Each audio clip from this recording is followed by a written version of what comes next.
Zdaj smo prišli na slovensko premiero novega Cliota. Očitno smo malo zgodni, ker tle sicer ni še nič, ampak če ne drugega lahko med tem, ko čakamo, razvrstimo vse dosedanje generacije Cliota. Zame osebno trojka, petka, šterka, enka pa dvojka na vrh. Me zanima, kam bo padla šestka. Ja, na koncu se mi zdi, da nam jih je ratal najdeti.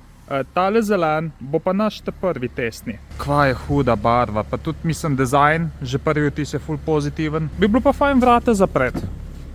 Amazing.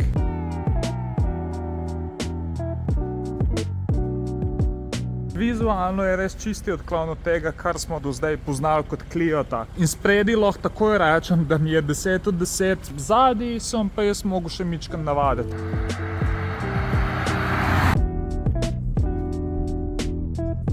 Prvi vtisi, mislim, bo se nekje tako, kot bi od Cliota pričakoval. Čist podobno, dejstvo je, da tale je ta osnoven, ker sicer ima ročen menjalnik, kar je štejem za en velik plus. Je pa dejstvo, da Clio v osnovni različici nikoli ni bil nek dinamičen kralj, zato bi valjda rabil kako RS verzijo, ki je vsaj trenutno še ne napovedujejo, sicer fingers crossed, da bo. Jaz bi za svoje pojme rekel, da me je ta avto navdušil predvsem vizualno. Zdaj gremo pa na tiskovko.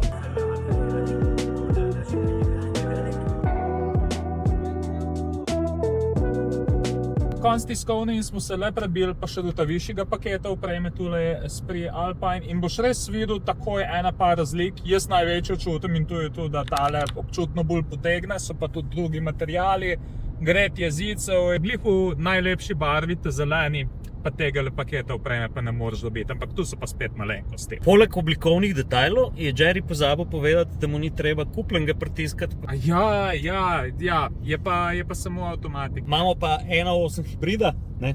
Tako skupaj 160 konjev. 116 kW, zato da bomo na varni strani rada za meroslovje. Stari, kva bi jaz brez tebe, Evo ga, od Cliota se poslavljamo, pa se vračamo nazaj v kocko. Torej, če se vrnemo na tisto uvodno misel, kam bi jaz postavil šesto generacijo Cliota. Po temle prvem vtisu bi ga postavil tam ali na tretje ali pa na četrto mesto, ampak za točen odgovor bomo pa avto itak mogli malo bolj stestirati. Res mi je všeč, ko so pri tem avtu imeli jajce narediti nekaj novega in tu se pozna. Res pa je, da glede na to, koliko se je v zadnjih parih desetletjih razvijal avtomobilski trg, boš težko še kdaj dobil avto, ki bo tukaj relevanten, kakor je bil Clio 1 pa Clio 2 svoj cajt. Ampak tudi šesta generacija bo brez dvoma en ogromen hit.